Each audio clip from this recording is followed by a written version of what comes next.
내가 그 옷에 손을 대어도 구원을 얻으라는 이 말씀을 가지고 언어를 나누겠습니다. 이스라엘 나라에 12해를 혈루병으로 앓은 한 여인이 있었습니다. 여러분, 병이란 것이 1, 2년도 지긋지긋한데 12해를 피를 흘리면서 산다는 것은 정말 지긋지긋하고 고통스러운 것입니다. 오래 사는 것도 좋지만 건강하고 오래 살아야지, 병들어서 오래 사는 것은 오히려 욕이 되고 고통스러운 것입니다. 이렇게 되니까 온 가족 식구들이 이 여인을 고치겠다고 남편이나 자녀들이나 시집 식구들 할 것 없이 있는 힘을 다해서 그 당시에 있는 의학을 총동원했습니다. 약을 다 사다 먹고 온갖 의원에게 온갖 고통을 다 당했으나 병은 낫지 않냐고 점점 병은 더 깊어지고, 그리고 가사는 탕진해 버렸습니다. 요사이도 속담에 무병 3년에 못 살 사람이 없다고 말하는데, 병으로 자꾸만 경비를 지출하니 가사는 탕진했습니다. 그리고 또 혈루병은 유대인의 전통에 지는 부정한 병입니다. 혈루병 걸린 사람이 앉은 자리에 앉아도 부정하고 그 옷에 손을 대도 부정하기 때문에 그러한 부정한 몸으로 성전에 나가서 섬길 수 없습니다. 이러므로 문둥병 환자나 혈루병 환자는 일반 사람들에게서 분리되어 혼자 살아가야 됩니다. 이 여인은 몸은 병들어서 쇠하게 할 대로 쇠약하고 고통스럽고 자기로 말미암아 온 가정이 다 가난하게 되고 재산을 탕진했으니 죄책이 마음에 한이 없습니다. 거기에다가 사랑하는 가족들을 다 분리되고 혼자서 외로운 나날을 지나면서 죽음의 날을 기다립니다. 그에게는 짙은 절망밖에는 아무것도 없었습니다. 그런 절망으로 짓눌리고 어둡고 캄캄한 이 여인에게 살겠다는 희망을 주고 꿈을 줄 수 있는 한 계기가 왔습니다. 어떤 사람이 예수 그리스도의 복음을 전해줬습니다. 그에게 와서 말이, 나사렛 예수께서 일어나셔서 처처에 가는 곳마다 복음을 전가하여 죄인은 용서하고 귀신은 쫓아내고 병든 자는 고치고 죽은 자는 살리고 배고픈 자에게는 먹여주고 천국의 복음이 전파된다. 이 말에 눈앞이 번쩍했습니다. 나도 살아갈 수 있겠구나. 어둡고 캄캄한 그의 가슴 속에 섬광과 같은 희망의 빛이 비쳤습니다. 그리고 또다시 건강을 회복하고 가족들이 한자리에 모여서 행복을 나누며 살아갈 수 있다는 꿈이 마음속에 뭉게구름처럼 피어올랐습니다. 그리스도의 복음이 이 여자의 가슴 속에 꿈을 심어주었습니다. 희망을 심어주셨습니다. 그래서 그는 매일같이 그리스도의 그 복음을 생각하고 그 꿈을 반추했습니다. 마음속에 병이 낫고 다시 건강해지고 다시 사랑하는 남편, 자녀들과 함께 같이 오손도손 살아갈 수 있는 그 꿈이 뭉게구름처럼 피어올랐습니다. 그는 꿈속에 살았습니다. 이제는 울음을 거쳤습니다. 이제는 탄식을 거쳤습니다. 이제는 절망을 거쳤습니다. 꿈이 그 여인을 점령해버렸습니다. 꿈은 그에게 소망을 주었습니다. 그런 기쁨이 있었습니다. 그리고 하루는 그 꿈이 전진해서 그런 마음속에 결단을 내렸습니다. 이제는 난 믿겠다. 내가 예수 그리스도께서 우리 동리에 오시면 뒤에 따라가서 그 옷자락에 손만 대어도 나을 것이다. 나는 믿는다. 그 마음에 결정을 내렸습니다. 나는 믿는다. 세상 사람이 뭐라고 말해도 나는 그리스도의 옷자락에 손만 대면 나는 나을 것을 믿는다. 그 꿈과 믿음 속에 사는 어느 날 갑자기 소문이 왔습니다. 예수께서 자기 동리를 지나간다는 소문이 왔습니다. 그는 일어났습니다. 오랫동안 혈루병으로 피를 흘렸기 때문에 어지러워 머리를 들 수가 없습니다. 현기증으로 천지가 빙빙 돕니다. 밝은 햇살에 나가니까 눈을 뗄 수가 없습니다. 그럼에도 불구하고 그는 그의 꿈과 믿음이 이루어질 날이 온 것을 알았습니다. 그 때가 왔습니다. 그 때를 놓칠 수가 없습니다. 그는 그 꿈과 믿음을 실천해야만 됩니다. 수많은 군중들이 예수님을 애워싸고 이러는데 군중들 사이로 들어가다가는 넘어지고 군중들의 서로하던 밀치고, 그러나 다시 일어나고 다시 일어나서 그런 손을 내밀면서 예수님을 따라갑니다. 결사적으로 따라갑니다.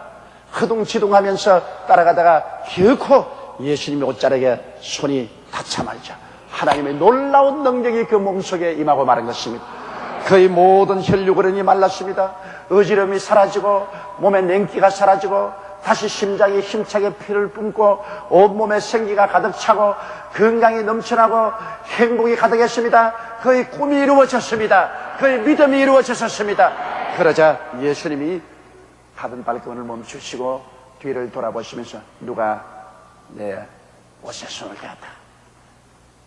제 아들이 웃었습니다. 주님, 무슨 말씀을 그런 말씀하십니까? 여기 지금 한두 사람 아닙니다. 수백 명의 주님을 밀치고 주님 옷에 손을 대는데 누가 손을 대었다고 합니까? 아니야. 나의 능력이 내 몸에서 나갔다. 꿈을 가지고 믿음을 가지고 담대하게 그것을 실천한 어떤 사람이 내 능력을 요구했고 내 능력이 나왔다. 그때 여인이 떨면서 나와서 말했습니다. 주님, 내가 주님 옷자락에 손을 대어서 시혈도에 할 혈루병이 나았다. 예수님이 그 여인을 보시고 여자여 안심하라.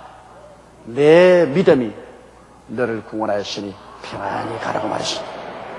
예수님의 믿음이 고쳤다고 말하지 않습니다. 너가 믿음이 있었기 때문에 나의 능력이 흘러들어갈 수 있었다는 것입니다. 너가 믿음의 준비가 있었기 때문에 나의 권세가 역사할 수 있었다. 그러므로 너 믿음이 나의 능력을 가지고 갔다고 주님께서 그렇게 말씀한 것입니다.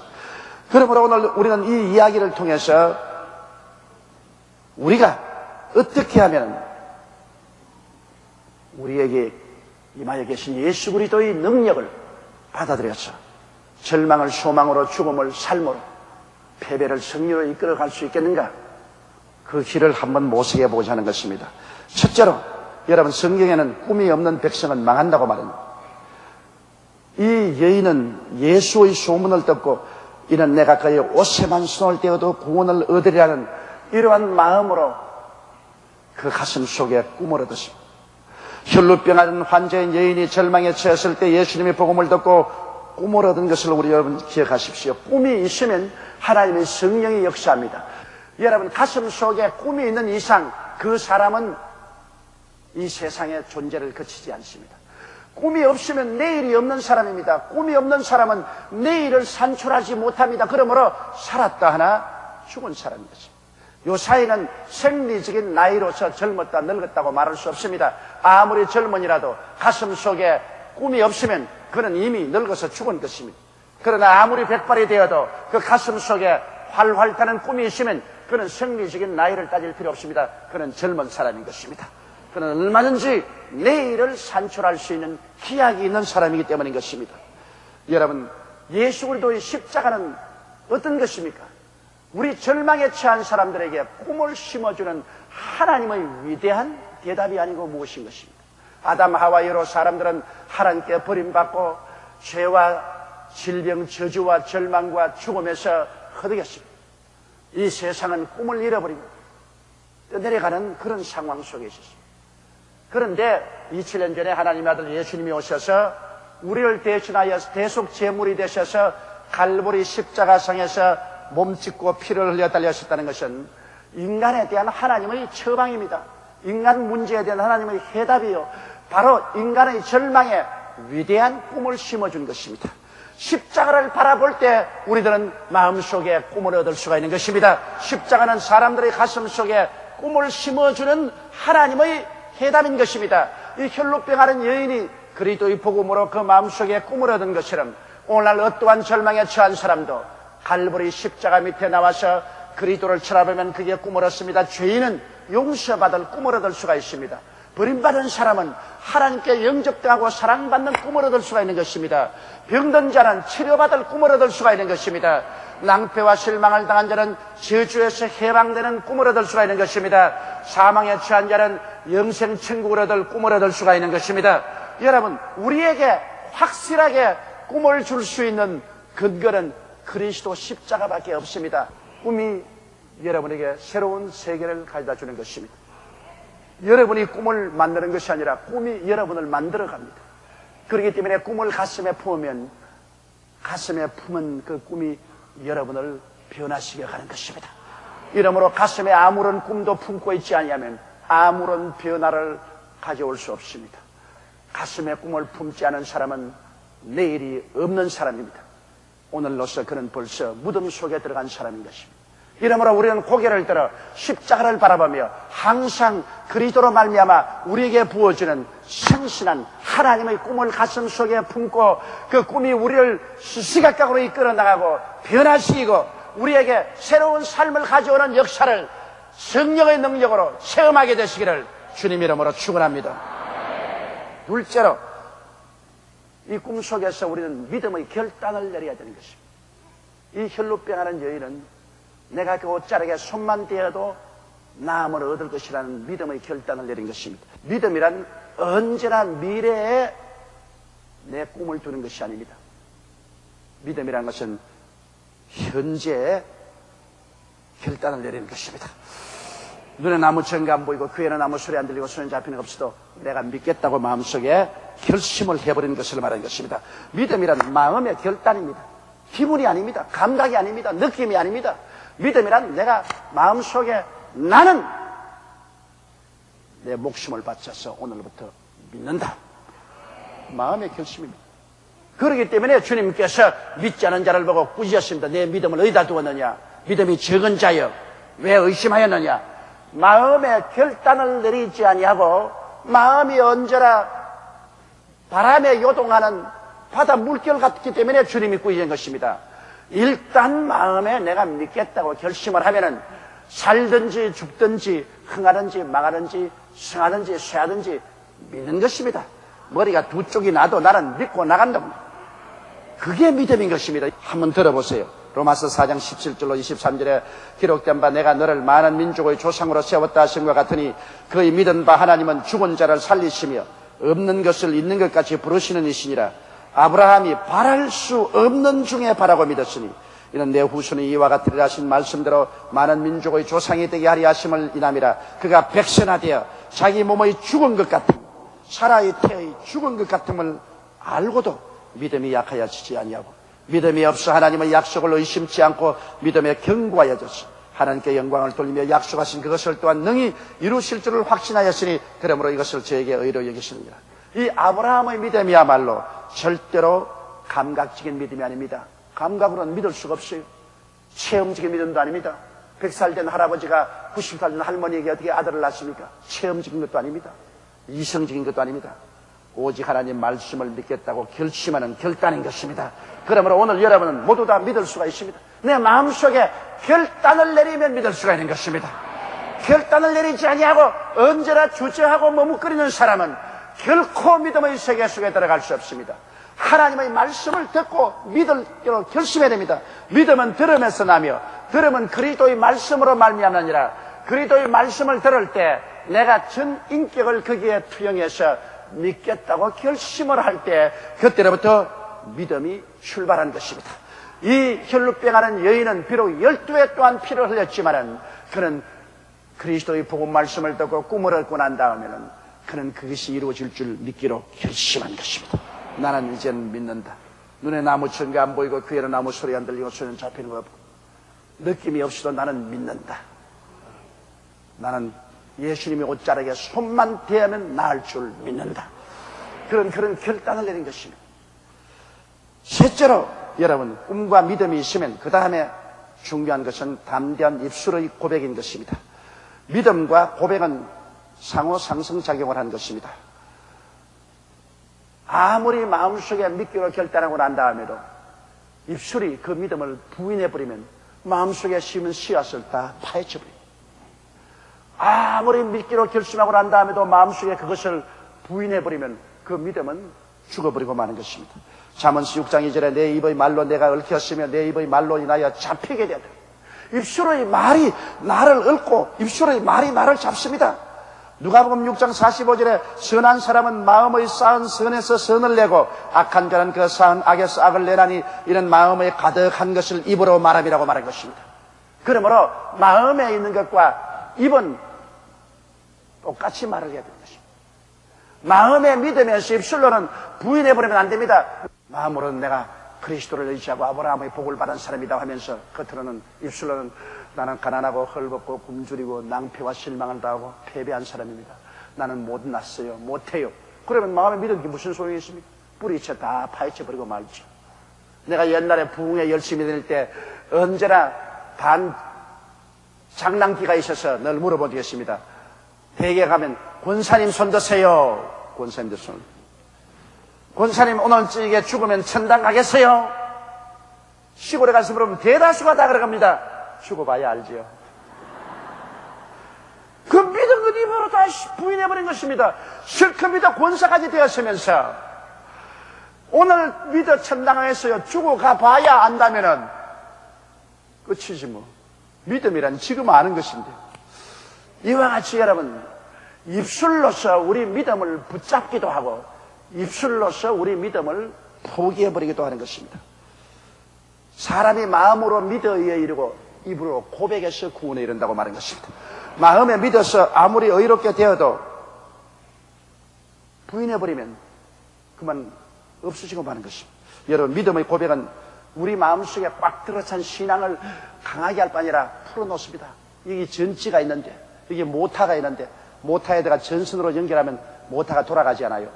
이와 같이 우리 믿음은 전지와 같습니다. 여기에 일하는 것은 모타인데 말로서 고백하는 것은 전선과 같습니다. 말로서 연결해 주어야 모타가 돌아갑니다.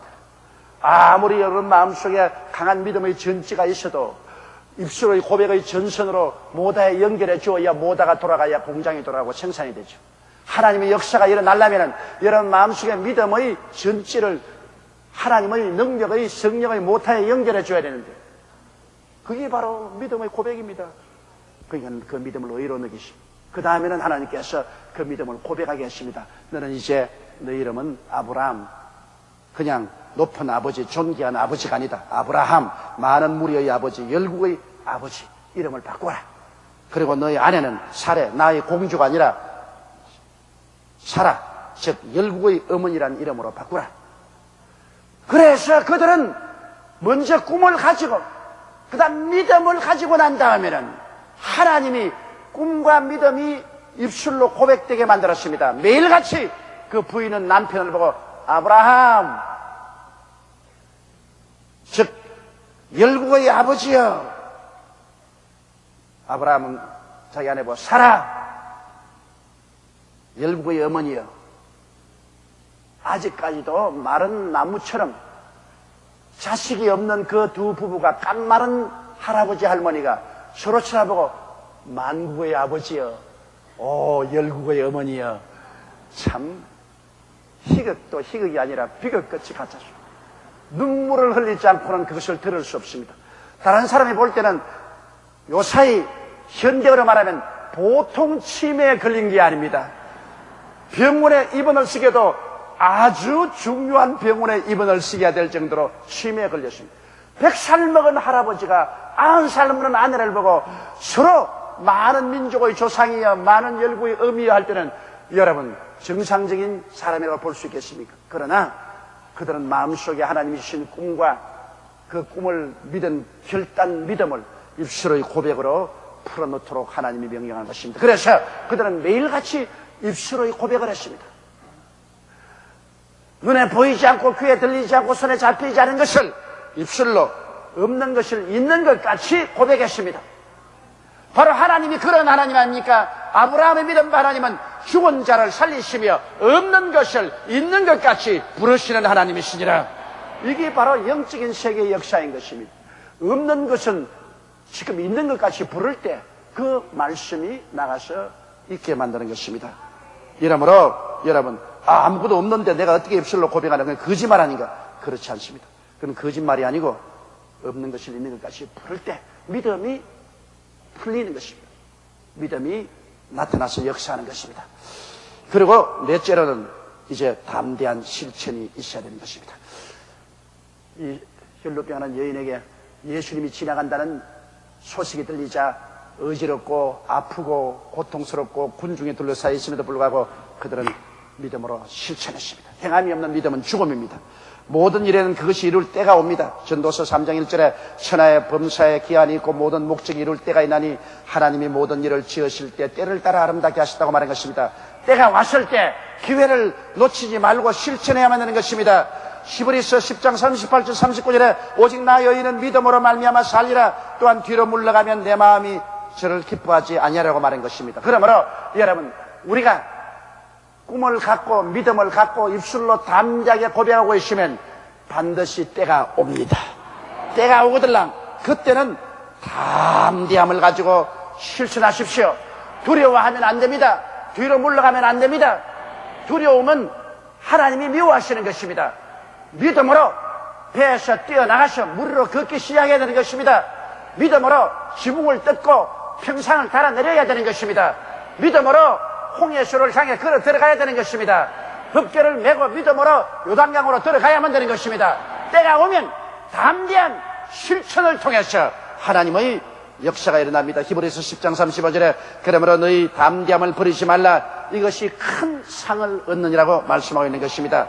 혈루병 앓은 여인은 이 4단계의 신앙 법칙을 사용하여 예수님을 만나고 삶의 변화를 체험했습니다. 꿈을 갖고 결단한 믿음으로 담대히 입으로 고백하고 실천하여 손을 내밀어 그 옷에 손을 대어서 기적을 체험한 것입니다. 우리들도 다 복음 전함을 받은 자로 돼 그것이 유익되지 못하면 믿음을 화합하지 않기 때문이라고 성경이 말하셨습니다. 우리가 하나님의 은혜와 복을 받기 위해서는 오늘 이 4단계의 믿음의 법칙을 사용해야만 하는 것입니다. 그럴 때 오늘 혈루병 앓은 여인이 예수님을 만난 것처럼 여러분도 이 자리에서 예수님을 만날 수가 있습니다. 우리 다 같이 고개 숙여 기도드리겠습니다.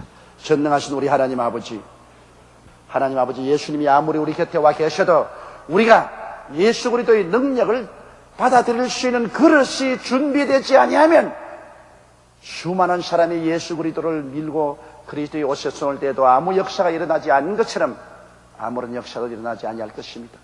이 혈루병 앓은 여인 것처럼 꿈을 갖고 믿음의 결단을 내리고 입술로 담대하게 신앙을 고백하며 기회가 왔을 때 용감하게 나가서 믿음을 실천함으로 기적을 체험하게 도와주시옵시고 그리스도와 함께 인생을 행하는 승리로운 삶을 살게 복을 나려 주옵소서. 우리 주 예수님 이름으로 기도드리옵나이다.